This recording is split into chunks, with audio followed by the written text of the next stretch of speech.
ජාල කොටස තව තියෙන්නේ මේ දියමන්ති, මින්රන් ඊට අමතරව සිලිකන් ඩයොක්සයිඩ් කියන ඒවා ගැන කතා කරන්න. අපි ලෝහක ජාල, එතකොට ආයනික ජාල ගැන සාකච්ඡා කරලා ඉවරයි.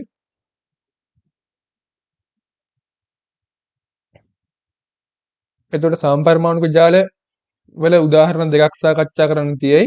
ඒවා තමයි දියමන්ති, මින්රන්. විෂම පරමාණුක ජාල වලට මේ තියෙන උදාහරණය තමයි සිලිකන් ඩයොක්සයිඩ් කියන්නේ. මේක එතන සඳහන් කරලා තියෙයි. දියමන්ති හා මින්රන් සමපරමාණුක, ඒ කියන්නේ එකම වර්ගයේ පරමාණුන් හැදලා තියෙන්නේ. දැලිස් වීව් වලින් සමන්විතයි. එතකොට දියමන්ති වල sp3 මුහුම් කාබන් එකක් තියෙන්නේ. එතකොට sp3 මුහුම් නම් හැඩය වෙන්නේ චතුස්තලීයයි. ඒක ඝනාකාර ස්පටික ව්‍යුහයක් තියෙන. මින්රන් වල sp2 මුහුම් කාබන් තියෙන්නේ. ඒක තලීය ත්‍රිකෝණාකාර වෙනවා. ද්විමාන කාබන් ස්තර තමයි තියෙන්නේ මොනවද මින්රන් වල. ඒක අර විස්ථානගත පයි ඉලෙක්ට්‍රෝන තියෙයි. ඒ හින්දා ඒකට විද්‍යුතය සංනයනය කිරීමේ හැකියාවක් තියෙයි. මුහුම්කරණයේ වෙනස හේතුවෙන් මින්රන් වල කාබන් කාබන් බන්ධන දිග දියමන්ති වල කාබන් කාබන් බන්ධන දිගට වඩා අඩුයි. ඒ වගේ මේ වැලියුස් දීලා තියෙයි. ඒක පුළුවන් නම් විතරක් මතක තියාගන්න, අත්‍යවශ්‍ය නැහැ. මේ පොයින්ට් එක මතක තියෙන්න ඕනේ. මේ මුහුම්කරණයේ වෙනස් නිසා මිනරල් වල කාබන් කාබන් බන්ධන දිග දියමන්ති වලට වඩා අඩුයි කියන එක මතක තියාගන්න ඕනේ. මේ වැලියුස් මතක තියාගන්න අවශ්‍ය නැහැ. දියමන්ති මිනරල් මේ දේ ගත්තාම දියමන්ති තමයි වඩා ශක්තිමත් වෙන්නේ. ඒක ඔයාලට සාමාන්‍ය ජීවිතේට තේරෙනවා. පැන්සල් වල එහෙම ඒ මිනරල් එක කැඩෙන්න පුළුවන් පහසුවෙන්. එහෙම වුණා දියමන්ති එහෙම කැඩෙන්නේ නැහැ. ඒකේ දෘಢතාව වැඩි.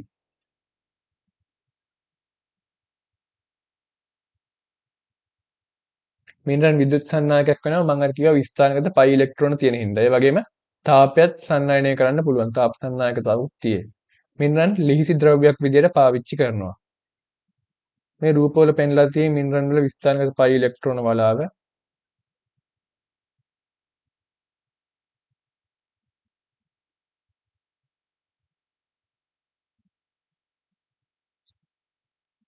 දියමන්ති වල මිනරල් වල මේ නෝට් එකේ සඳහන් නොවන වැදගත් කරුණු ටික මම කියන්න.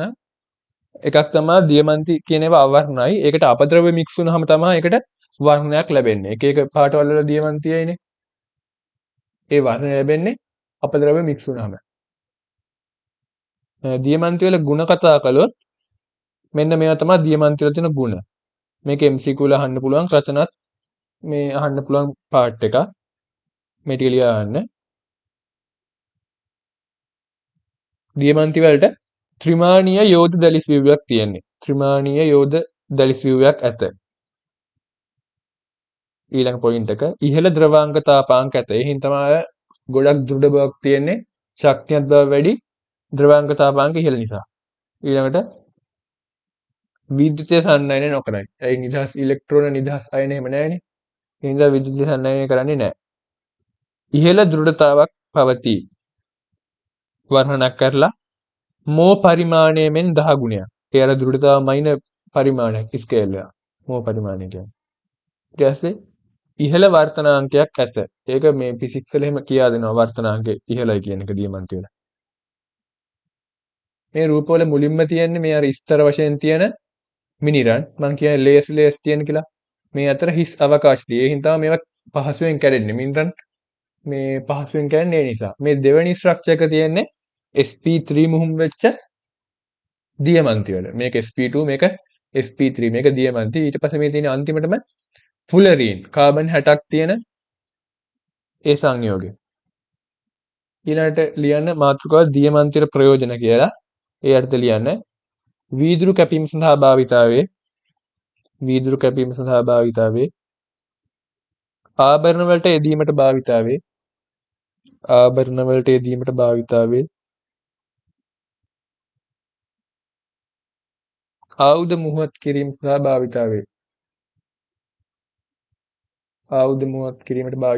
මේ පුලරින් කියන එක මේ ගෝලාකාර ස්ට්‍රක්චර් එකක්. ගෝලයක් වගේ. එතන ෆුලරින් කියන්නේ කාබන් වල වෙනත් බහුරූපීය ආකාරයක්. ඊළඟට මාතෘකාව ලියාගන්න ග්‍රැෆයිට් කියලා. ග්‍රැෆයිට් කියන්නේ මිනරල් වලට මේ නෝට් එකේ නැති වැදගත් පොයින්ට්ස් ටිකක් මම කියන්නම්. ඒ ටික ලියාගන්න.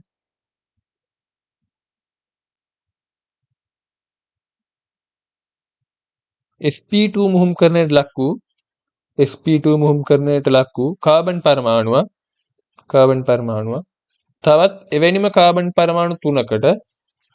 එවැනිම කාබන් පරමාණු තුනකට සම්බන්ධ වී වරහණක් කරලා සිග්මා බන්ධන වලින් ඒ සම්බන්ධනේ සිග්මා වලින් සම්බන්ධ වී බැඳුණු ෂඩස්රාකාර ස්තරීය දලිසක් ලේයර්ස් වගේ ස්තරීය දලිසක් ග්‍රැෆයිට් වලට ඇත. ඒකටම බන්ධන වලට සහභාගී නො වූ පීකාක්ෂිකවල ඇති ඉලෙක්ට්‍රෝන මේ ස්තර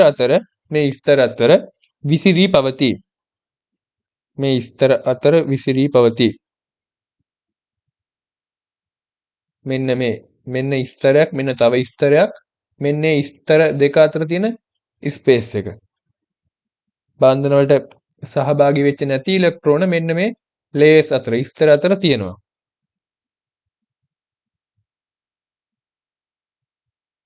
මෙන්න මේ ස්තර දෙකක් අතර මේකයි ඒ දෙක අතර දුර 335යි පිකෝමීටර් වෙනවා. පිකෝ කියන්නේ 10^12. ඒ කියන්නේ චූටි දුරක්. පිකෝ කියන්නේ 10^12යි. ඒක ෆිසික්ස් වලදී උගන්වනවා. පිකෝ කියන්නේ 10^12යි කියලා. පළවෙනි යුනිට් එකේදී. ලියන්න තරුවක් දාලා මින්රන් වල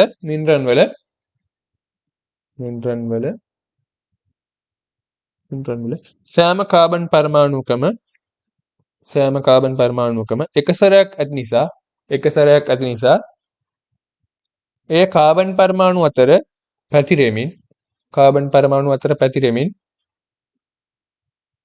විස්ථානගත පයි ඉලෙක්ට්‍රෝන වලක් ලෙසට පවතී. එබැවින් මින්රන් වලට ඒක බන්ධන හා ද්විත්ව බන්ධන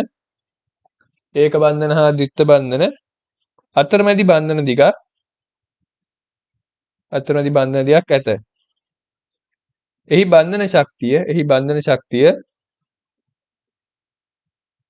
බන්ධන ශක්තිය දියමන්ති වල කාබන් බන්ධනයට වඩා වැඩි නිසා මිනරල් වල ද්‍රවාංකය ඉහළය. ඒක විශේෂයෙන් මතක තියාගන්න MCQ අහන්න පුළුවන්. ඊට පස්සේ මාතෘකාව දාගන්න ග්‍රැෆයිට් වල ගුණ කියලා. ග්‍රැෆයිට් වල ගුණ එයාට පළවෙනි එක ද්‍රවාංක තාපාංක ඉහළ වේ.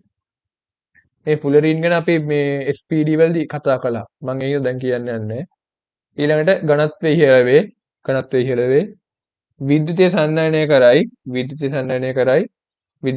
කරන්නේ සචල ඉලෙක්ට්‍රෝන තියෙන නිසා. ඊළඟට එක් ස්තරයක් මත අනෙක් ස්තරය ලිස්සායයි. ඒ කියන්නේ ලිහිසි ගුණ තියෙයි. ලිස්සායයි. ඊළඟට ග්‍රැෆයිට් වල ප්‍රයෝජන කියලා ලියන්න.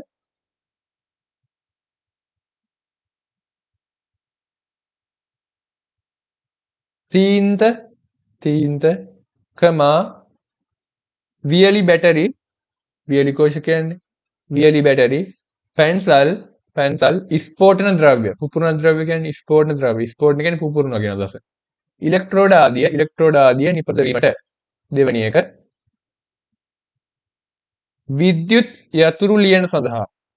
විද්‍යුත් යතුරු ලියන සඳහා භාවිතයට. අන්තිම එක න්‍යෂ්ටික ප්‍රතික්‍රියාකාරකවල අධිවේගී නියුට්‍රෝන උදාසීන අංශුව නියුට්‍රෝන වල වේගය පාලනය කිරීමට ග්‍රැෆයිට් දඬු යොදා ගනී.